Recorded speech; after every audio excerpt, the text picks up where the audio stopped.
একজন তরুণ অফিস কর্মী রাফি প্রতিদিন অফিস থেকে বাড়ি ফেরার পথে একটি চা দোকানে বসে কিছুক্ষণ বিশ্রাম নেন। সেখানে তিনি প্রায় দোকানের ছোট ছেলেটির জামিল সাথে কথা বলেন, যে খুব অল্প বয়সে চা বিক্রি করে। জামিলের চোখে কিছু একটা স্বপ্ন লুকিয়ে থাকে যা রাফি লক্ষ্য করে। একদিন রাফি জামিলকে জিজ্ঞাসা করে, তুই কি পড়াশোনা করিস? জামিল লজ্জায় মাথা নত করে বলে, আমার বাবার হাত ভেঙে গেছে, কাজ করতে পারে না, তাই আমাকে এখানে আসতে হয়। রাফি একটু থমকে যায়।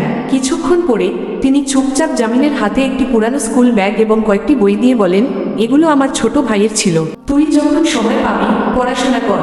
এরপর প্রতিদিন রাফি দেখতে পায় জামিল ব্যস্ততার ফাঁকে ফাঁকে বই পড়ছে।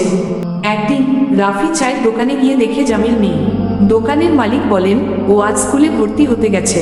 রাফির মুখে হাসি ফুটে ওঠে আর সে চা খেতে খেতে বলে, ভালো লাগলো, একটা ছেলে স্বপ্নের পথে এগোচ্ছে, যে স্বপ্ন দেখার সাহস করে, সে এগিয়ে যেতে জানে।